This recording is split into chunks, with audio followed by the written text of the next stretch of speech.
ADC, Undisputed title structure. All right?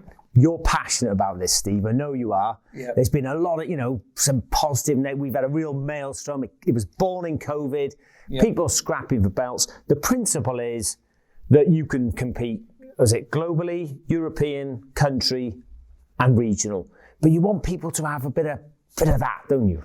Yeah, that's what the nights are about. If you've been to one, then you'd have seen it yourself. But the nights themselves, or the atmosphere is like no other. It's not just a normal darts match because there's something on it.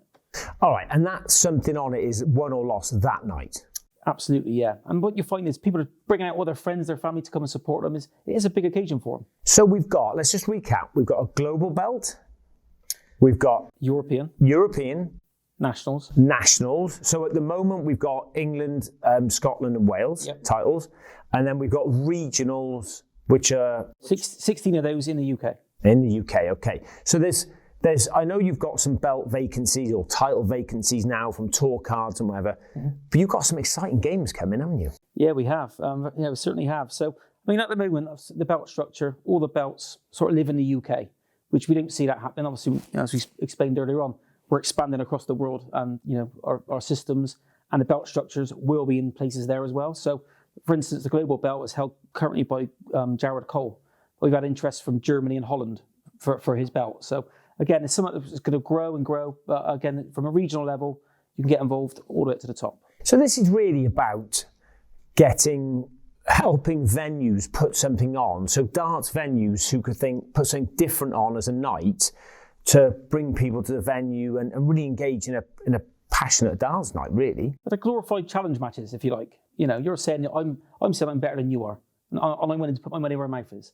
So you could arguably say, where you've got. There's some pretty good matchups in darts we could all think of where people are like, who's the best in Yorkshire? What a great game that'd be. Yeah, but just the social media content, it can spring. We'd have to bring Dennis Priestley out of retirement, Mike.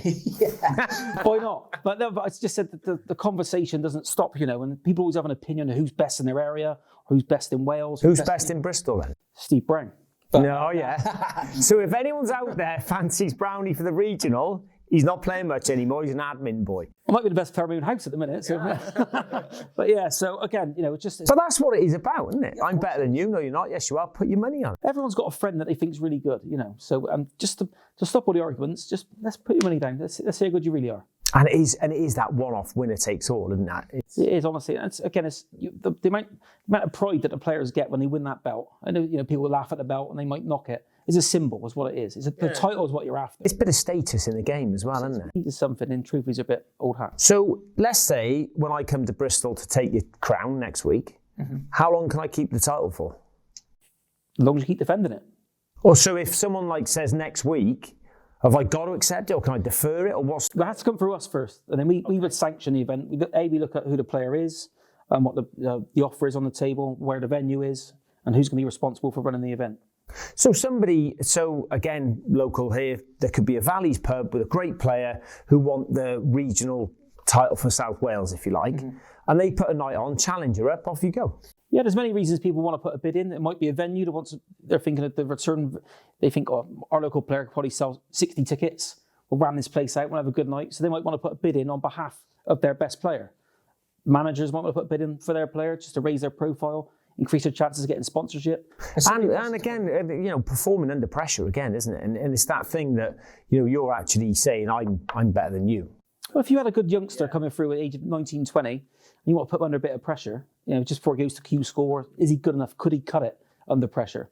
What better environment to put him in a hot kitchen like that? So where do I get involved? Where do I make my Bristol bid? So, firstly, it'll be through the website. We're going to be introducing a new website soon that'll be it'll simplify the submitting process, submitting a bid. You can just drop your contact details in there. It'll be which belt you're challenging for, how much you're willing to bid, the venue, everything like that will include. Because there are minimum amounts. If I want a global bid, I've got to have a minimum amount. Is it $2,000 or what's? But what's important to say is there's no ceiling. There's a minimum bid, but there's no maximum. So what we're hoping to achieve in 4 or 5 years' time is the European champion, the global champion, the traveling around Europe, around the world, and we're playing for lots and lots of money.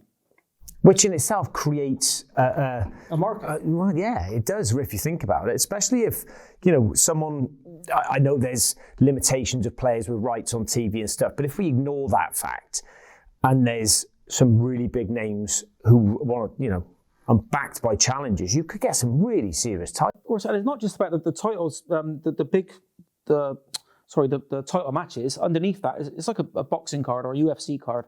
There's a proper card. So you have grudge matches underneath that, which are challenge matches in themselves, but don't have a title attached to them. So again, if you're going to put on an event and you're a local organizer or promoter, you look at some local players who didn't really like each other, for example, put them on the same bill, help sell tickets and create revenue.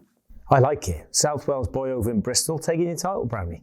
If you want to get involved with the title structure, jump on the website, which again, Scott, is dartcircuit.com, or follow our social media pages, Amateur Dart Circuit on Facebook and Dart Circuit on Twitter. And join Brownie's passion for the title structure.